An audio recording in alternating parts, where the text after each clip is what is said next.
सिद्ध सदन गज बदन विनायक कृपा सिंधु सुंदर सबलायक।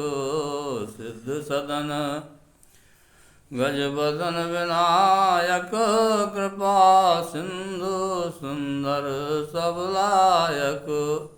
मोदक प्रिय मुद मंगल दाता विद्यावारिद बुद्धि विधाता। मोदक प्रिय मुद मंगल दाता विद्यावारिद बुद्धि विधाता। मांगत तुलसी दास कर जोरे मांगत तुलसी दास कर जोरे। बसहि राम सिय मानस मोरे बसहि राम सिय मानस मोरे।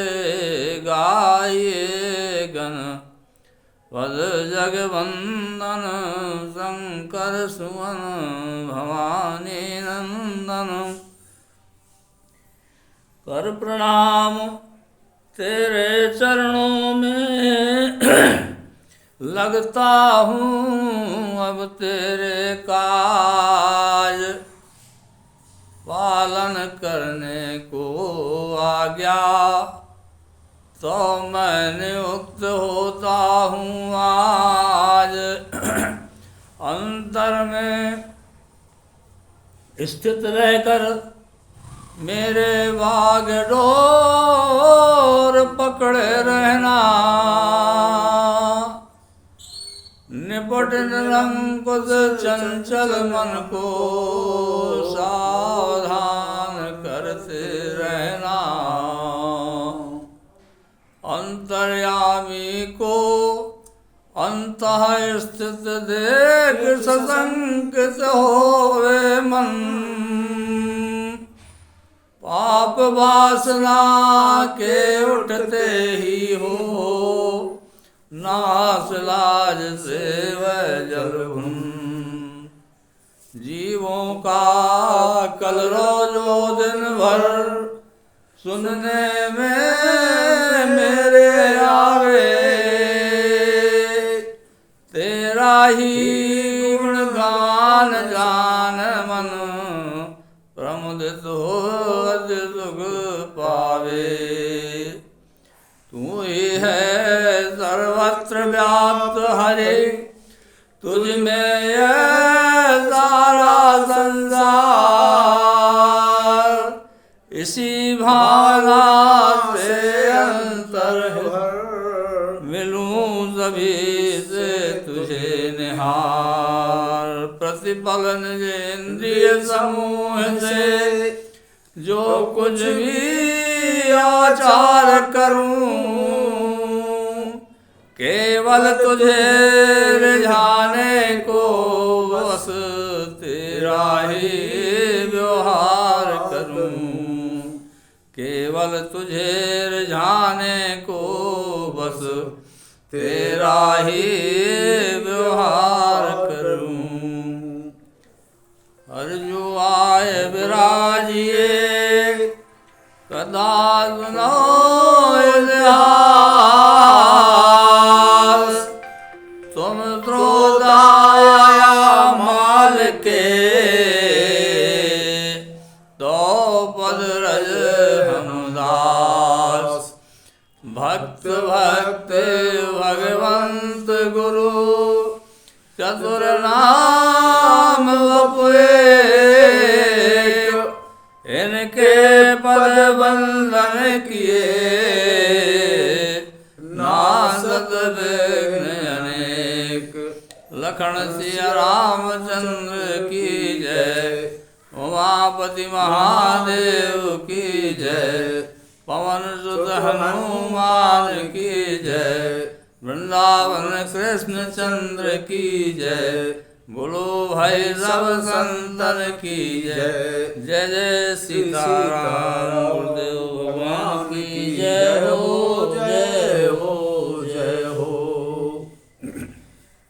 श्री तत्वाजी, श्री जीवाजी, ये भगवान के परम भक्त। श्री तत्वाजी एवं श्री जीवाजी दक्षिण देश के निवासी थे। ये अपने वंशकाल का उद्धार करने वाले तथा जगत प्रसिद्ध संत हुए। इनका सुयश आज भी संत समाज में सुशोभित है। ये दोनों भक्ति रूपी अमृतमय जल के समुद्र के दो दृढ़ किनारे थे। पूर्वाचार्यों की भांति श्री संत भगवंत के प्रति इनकी प्रीति रीत भी दोपहर के बाद पूर्व दिशा की ओर जाने वाली छाया की तरह उत्तरोत्तर बढ़ने वाली थी। इनका स्वभाव रघुवंशियों के समान था। ये सज्जनों के गुणों को धारण करते थे, सदैव धर्म में लगे रहने वाले तथा बड़े ही सूरवीर, सूर, धीर, उदार, दयालु, प्रवीण तथा इष्ट में अनन्य निष्ठा रखने वाले थे। ये श्री संप्रदाय रूपी कमल वन को प्रफुल्लित करने के लिए वैष्णव जगत में सूर रूप उदित हुए। श्री तत्वाजी और श्री जीवाजी का विशेष परिचय इस प्रकार है। श्री तत्वाजी और श्री जीवाजी दोनों भाई थे, जाति के ब्राह्मण थे। इन दोनों ने साधु सेवा का प्रण लिया। श्री तत्वाजी और श्री जीवाजी दोनों भाई थे, जाति के ब्राह्मण थे।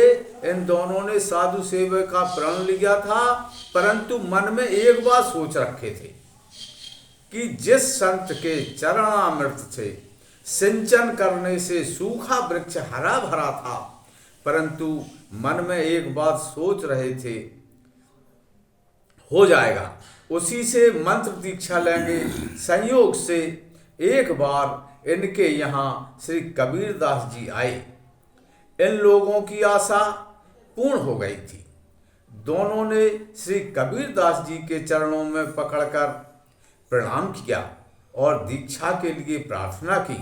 श्री कबीरदास जी ने बड़ी कठिनाई से इन्हें भगवान नाम का उपदेश दिया, साथ ही अपने निवास स्थान काशी का पता बताया और कहा कि यदि कोई आवश्यक काम पड़े तो आकर हमें सूचित करना। श्री तत्वाजी जीवाजी के श्री कबीरदास जी से दीक्षा लेने के अनंतर गांव के ब्राह्मणों ने यही समझा कि इनकी तो जाति ही नष्ट हो गई। फिर तो सबने सलाह करके इनको अपने खान पान की पंक्ति से बहिष्कृत कर दिया और इनकी कन्या का अपने पुत्र से विवाह करने को तैयार नहीं हुआ। तब इन्होंने सब बात कबीरदास जी से कही। श्री कबीरदास जी ने सोच विचार कर कहा कि तुम दोनों भाई आपस में ही सगाई की चर्चा कर लो। फिर तो घर आकर उन्होंने वैसा ही विचार व्यक्त किया। यह देख सुनकर जाति बिरादरी वालों में खलबली मच गई। श्री तत्वा जीवाजी ने कहा कि हम तो ऐसा ही करेंगे। इन लोगों को बड़े निश्चय में दृढ़ देखकर जाति बिरादरी के सभी लोग कहने लगे कि आप लोग अपना हट छोड़ दीजिए, हम आपको अपनी पंक्ति में लेने तथा पुत्र और पुत्रियों का अपने कुल गोत्र में विवाह कराने का वचन देते हैं। तब एक भाई पुनः श्री कबीरदास जी से पूछने को काशी गया।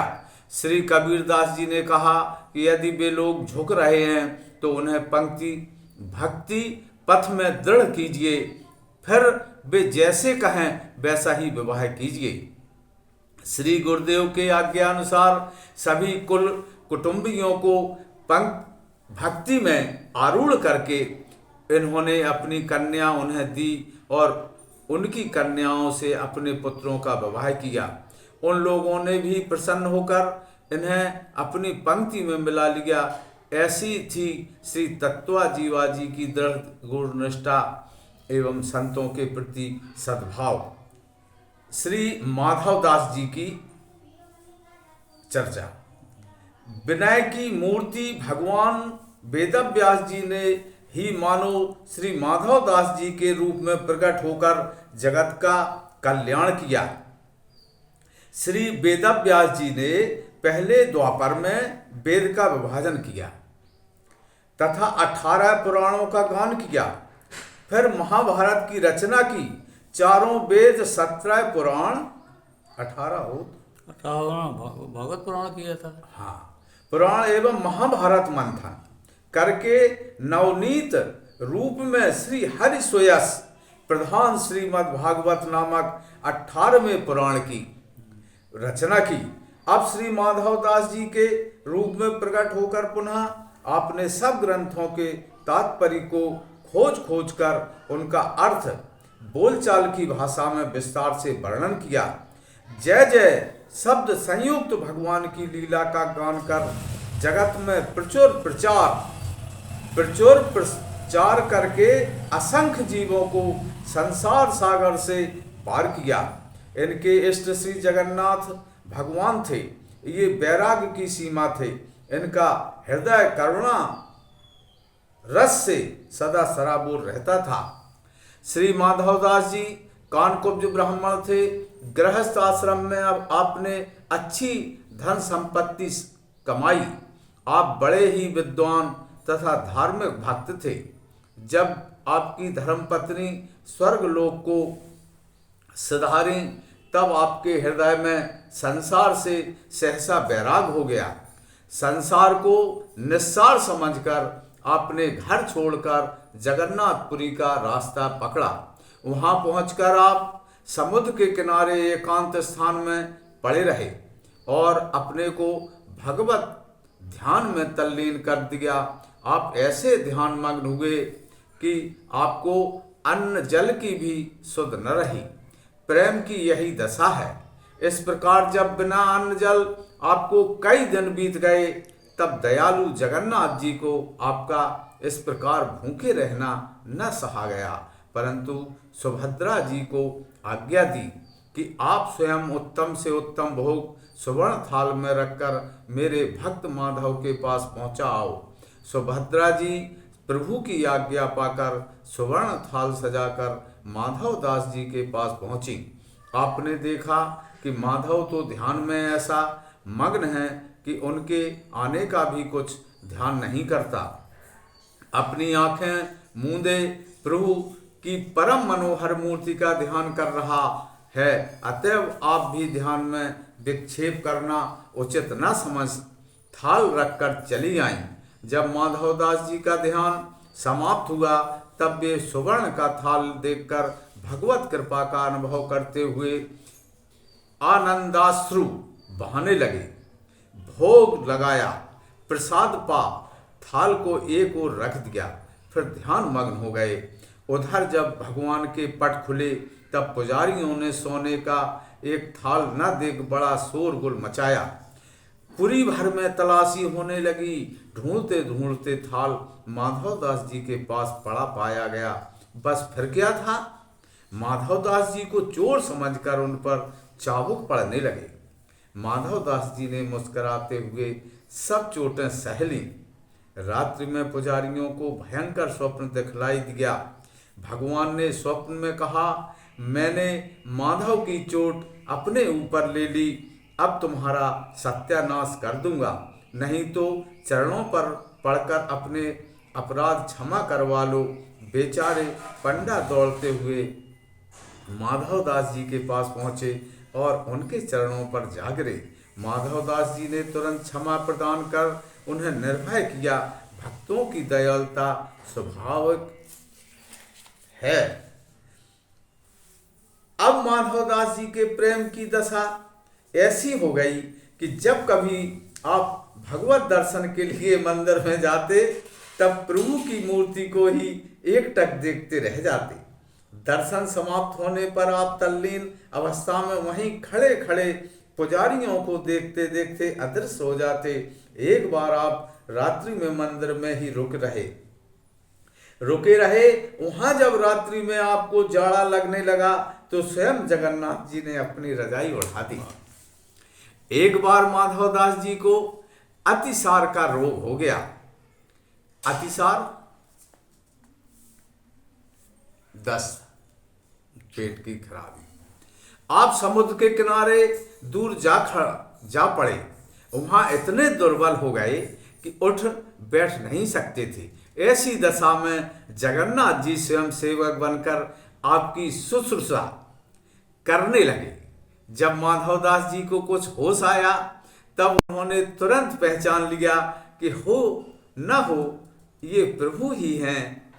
यह समझ झट उनके चरण पकड़ लिए और विनीत भाव से कहने लगे, नाथ हे प्रभु, मुझ जैसे अधम के लिए क्यों आपने इतना कष्ट उठाया। फिर प्रभु आप तो सर्वशक्तिमान हैं, अपनी शक्ति से ही मेरे दुख क्यों न हर लिए, वृथा इतना परिश्रम क्यों किया।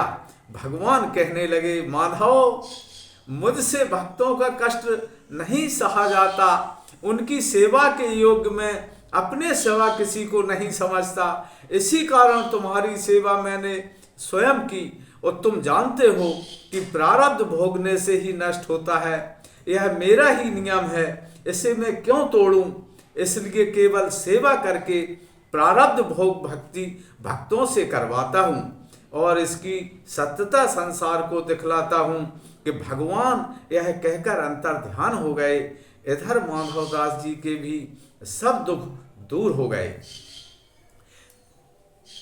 देखत स्वरूप सुध तन की बिसर जात, रह जात मंदिर में जाने नहीं कोई है। श्री माधव जी भिक्षा मांगकर भोजन करते थे। एक दिन भिक्षाटन करते हुए ये एक गृहस्थ के घर पर गए और भिक्षा के लिए आवाज लगाई तो घर की मालकिन ने खींचकर चूल्हा पोतने का कपड़ा इनकी ओर फेंक दिया। इन्होंने उस कपड़े को धोकर साफ किया, उसकी बत्तियां बनाई और घी में डुबोकर भगवान के समक्ष दीपक जलाया। इससे उस महिला का अज्ञान अंधकार नष्ट हो गया। एक बार एक बड़े शास्त्री पंडित शास्त्रार्थ द्वारा दिग्विजय करते हुए माधव जी के पांडित्य की चर्चा सुनकर शास्त्रार्थ करने जगन्नाथपुरी आए और माधवदास जी से शास्त्रार्थ करने का हठ करने लगे। भक्तों को शास्त्रार्थ निरर्थक प्रतीत होता है। माधवदास जी ने बहुत मना किया पर पंडित भला कैसे मानते। अंत में माधवदास जी ने एक पत्र पर यह लिखकर हस्ताक्षर कर दिया, माधव हारा पंडित जी जीते, पंडित जी इस विजय पर फूले न समाये। तुरंत काशी को चल दिए। वहाँ पंडितों की सभा करके वे अपने विजय का वर्णन करने लगे और वह प्रमाण पत्र लोगों को दिखाने लगे। पंडितों ने देखा तो उस पर यह लिखा पाया कि पंडित जी हारे, माधव जीता। अब तो पंडित जी क्रोध के मारे आग बबूला हो गए। उल्टे पैर जगन्नाथपुरी पहुंचे। वहां माधवदास जी को जी खोलकर गालियां सुनाई और कहा कि शास्त्रार्थ में जो हारे वही काला मोह करके गधे पर चढ़कर नगर भर में घूमे। माधवदास जी ने बहुत समझाया पर वे क्यों मानने लगे। अवकाश पाकर भगवान माधवदास जी का रूप बना पंडित जी जैसे शास्त्रार्थ करने पहुंचे और भरी सभा में उन्हें खूब छकाया। अंत में उनकी शर्त के अनुसार उनका मुंह काला करके गधे पर चढ़ा 100-200 बालकों को ले धूल उड़ाते नगर में सैर की। माधवदास जी ने जब यह हाल सुना तब भागे और भगवान के चरण पकड़कर उनसे पंडित जी के अपराधों की क्षमा चाही। भगवान तुरंत अंतर्ध्यान हो गए। माधवदास जी ने पंडित जी को गधे से उतारकर क्षमा मांगी, उनका रोष दूर किया। धन्य है भक्तों की सहिष्णुता और दयालुता। जय हो जय हो जय हो। एक बार माधवदास जी ब्रज यात्रा को जा रहे थे। मार्ग में एक बाई आपको भोजन कराने ले गई। बाई ने बड़े प्रेम से आपको भोजन करवाया। इधर आपके साथ श्याम सुंदर जी बगल में बैठे भोजन करने लगे। बाई भगवान का सुकुमार रूप देखकर रोने लगी। माधव जी से पूछा, यह सांवला सलोना किसका बालक आप बहका लाए हैं, इसके बिना इसकी माँ कैसे जीवित रहेगी। माधव दास जी ने गर्दन फिरा कर देखा तो श्याम सुंदर जी भोजन कर रहे हैं। बस आप सुध बुध भूल गए और बाई जी की प्रशंसा करके उनकी परिक्रमा करने लगे। उसके भक्ति भाव और सौभाग्य की सराहना करके वहाँ से विदा हुए। श्री माधवदास जी वहाँ से आगे चले और एक दूसरे गांव में पहुँचे जहाँ पर एक वैश्य भक्त रहता था, परंतु संयोग की बात वह भक्त किसी और के घर गया था। घर में उसकी परम भागवती पत्नी थी। उसने आकर श्री माधवदास जी के चरणों में प्रणाम किया और प्रसाद पाने का अनुरोध किया। उस दिन उसके वहाँ एक महंत जी आए हुए थे। उनका आसन मकान की ऊपरी मंजिल पर था। भक्त पत्नी ने ऊपर महंत जी से जाकर कहा कि एक संत और आ गए हैं। महंत जी ने कहा कि यहाँ तो किसी की गुंजाइश नहीं है। तब तो वह घबराई हुई नीचे आई और श्री माधवदास जी से बोली कि मैं सीधा सामान देती हूँ, आप कृपया करके रसोई बना लीजिए। इन्होंने कहा कि यदि तुम्हें कुछ खिलाने का ही आग्रह है तो जो भी बना बनाया सामान हो वही लाओ। तब उस भक्ता ने इन्हें खूब अच्छी तरह से औटाया हुआ दूध पिलाया। इस प्रकार उसकी अभिलाषा पूर्ण हुई।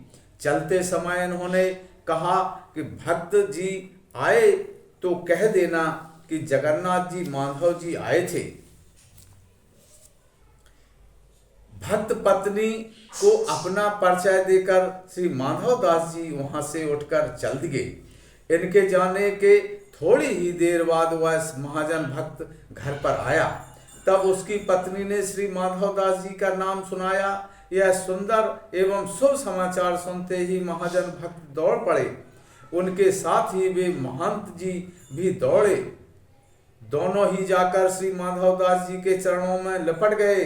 श्री माधवदास जी भी उनसे बड़े सुखपूर्वक मिले। श्री माधवदास जी ने भक्त दंपत्ति की संत निष्ठा की बड़ी बड़ाई की। महंत जी ने अत्यंत दीन होकर कहा कि मैंने आपका अनंत अपराध किया है, वह कैसे दूर होगा। श्री माधवदास जी ने कहा कि जब तक जियो तब तक संतों की शीत प्रसादी सेवन करो। अपराध छूटने का यही अमोघ उपाय समझो। घर चलने का आग्रह करने पर श्री माधवदास जी ने महाजन भक्त से कहा कि लौटते समय पुनः मिलूंगा और वृंदावन चले आए। श्री माधवदास जी वृंदावन की शोभा देख देख कर मन में परमानंद में डूब गए। पुनः जब आप श्री बांके बिहारी जी के दर्शनार्थ गए तो वहाँ आपको चने मिले। इन्होंने चनों को ही ले जाकर श्री यमुना जी के पुलन पर श्री ठाकुर जी को भोग लगाया और स्वयं भी चना प्रसाद पाया। इधर जब स्वामी श्री हरदास जी श्री बांके बिहारी जी के भोग आरोगने की भावना करने लगे तो ध्यान में देखा कि श्री ठाकुर जी भोग नहीं आरोग रहे हैं। तब श्री स्वामी जी ने पूछा, जय जय, आज आप भोग क्यों नहीं आरोग रहे हैं। तब श्री बिहारी जी ने कहा कि आज मुझे पाने की रुचि नहीं है। श्री माधवदास जी ने चने खिला दिए हैं। श्री स्वामी जी ने पूछा, वे कहाँ हैं। तब श्री बिहारी जी ने उन्हें बताया कि वे इस समय श्री यमुना जी के किनारे हैं। तब श्री स्वामी जी की आज्ञा से शिष्य सेवकगण श्री माधव जी को खोज लाए। पूछने पर श्री माधव जी ने कहा कि आपके ठाकुर ग्वारिया होंगे तो पचा लेंगे और यदि महली ठाकुर होंगे तो नहीं पचा पाएंगे। श्री माधवदास जी ब्रज के तीर्थों का दर्शन करने गए। भंडारी भट्ट नामक तीर्थ में पहुँचे। वहाँ खेमदास नाम के एक बैरागी रहते थे। वे रात्रि में श्री माधवदास जी से छिपाकर खीर खाने लगे तो इन्होंने उन्हें शिक्षा देने के लिए चमत्कार पूर्वक खीर में कीड़े दिखाए। फिर उपदेश भी दिया। भगवान की लीला कथा सुनने के लिए हरिया ने एक गांव में जाकर कुछ दिन रहे। वहां एक संत के आश्रम में गोबर पाथने की सेवा करते थे। परिचय हो जाने पर पुनः ये श्री जगन्नाथपुरी को लौट चले। मार्ग में इनकी जन्मभूमि का गांव पड़ा। लोगों के मुख से अपनी माता एवं पुत्र का कुशल समाचार सुनकर घर आए। फिर माता की उपदेश परक वाणी, मेरा मधुआ भगवान को छोड़कर घर नहीं आ सकता है, सुनकर वहां से तत्काल भूखे ही चल दिए। मार्ग में भगवान ने एक महाजन भक्त को स्वप्न देकर प्रसाद पवाने के लिए श्री माधवदास जी से मिलाया। आपने उसके यहाँ भोजन किया और फिर जगन्नाथपुरी को चल दिए। इस प्रकार माधवदास जी के अनेक चरित्र हैं। श्री माधवदास जी का भगवान श्री कृष्ण से संख भाव था, अतः भगवान उनसे विविध प्रकार के विनोदपूर्ण कौतुक किया करते थे। एक दिन जब आप भगवान का दर्शन करने लगे तो देखा कि भगवान कुछ उदास हैं। आपने पूछा, प्रभु आज आप कुछ उदास से प्रतीत हो रहे हैं, क्या बात है? श्री ठाकुर जी ने कहा, माधवदास जी क्या बताएं, साल बीता जा रहा है और पका कटहल खाने को नहीं मिला। राजा जी के बाग में कटहल खूब फूले हैं और पके भी हैं। अगर आप सहयोग दें तो आज रात में बाग में चलकर कटहल खाया जाए। आपने कहा, प्रभु बचपन में तो मुझे पेड़ पर चढ़ने का अभ्यास था, पर अब तो मैं बूढ़ा हो गया हूँ, मेरे हाथ पांव हिलते हैं, अतः पेड़ पर चढ़ने में तो मुश्किल होगी। श्री बलराम जी भी इस विनोद में रस ले रहे थे। उन्होंने कहा, माधवदास जी हम चढ़ने में सहायता कर देंगे, आपको कोई कठिनाई नहीं होगी। बात तय हो गई। श्री कृष्ण, बलराम और माधवदास जी आधी रात में चुपचाप राम जी के बाग में राजा जी के बाग में घुस गए। बलराम जी ने सहारा देकर माधवदास जी को पेड़ पर चढ़ा दिया। माधवदास जी ने बड़े और खूब पके देखकर कई कटहल नीचे गिराए। दोनों भाइयों ने खूब जी भरकर कटहल खाए। उधर फलों के गिरने की आवाज़ सुनकर बाग के माली जग गए और आवाज़ की दिशा में लाठी लेकर दौड़े। उन्हें आता देखकर श्री कृष्ण बलराम तो बाग की चहर दीवारी लांघकर भाग गए, पर बेचारे माधवदास जी रंगे हाथों पकड़ लिए गए। मालियों ने रात्रि के अंधेरे में इन्हें पहचाना नहीं, अतः खूब मार लगाई और रात भर बांधकर भी रखा। प्रातःकाल इन्हें बंदी अवस्था में ही राजा के सन्मुख दरबार में पेश किया गया। राजा इन्हें देखते ही पृथ्वी पर गिर पड़े और साष्टांग दंडवत प्रणाम किया और मालियों द्वारा किए अपराध के लिए क्षमा मांगी और मालियों को दंड देना चाहा। इस पर श्री माधवदास जी ने कहा, राजन, मालियों ने अपने कर्तव्य का अच्छी प्रकार से पालन किया है, इन्होंने कोई अपराध नहीं किया, अतः इन्हें दंड नहीं पुरस्कार देना चाहिए। राजा ने आपके कथानुसार मालियों को 12 बीघे जमीन का पट्टा पुरस्कार दे दिया। तत्पश्चात उनसे आधी रात में बाग में आने का कारण जानना चाहा, तो श्री माधवदास जी ने उन्हें जब सारी बात बतलाई तो राजा प्रेम विभोर हो गए। उन्होंने कहा, प्रभु मेरे धन्य भाग्य हैं कि आप मेरे बाग में आए। अब यह बाग आपकी ही सेवा में प्रस्तुत है। यह कहकर राजा ने ताम्रपत्र पर लिखकर बाग को श्री ठाकुर जी के ही चरणों में समर्पित कर दिया। माधवदास जी के ऐसे अनेक चरित्र जो विस्तार भय से यहाँ वर्णन नहीं किए जाते। श्री राम जय राम।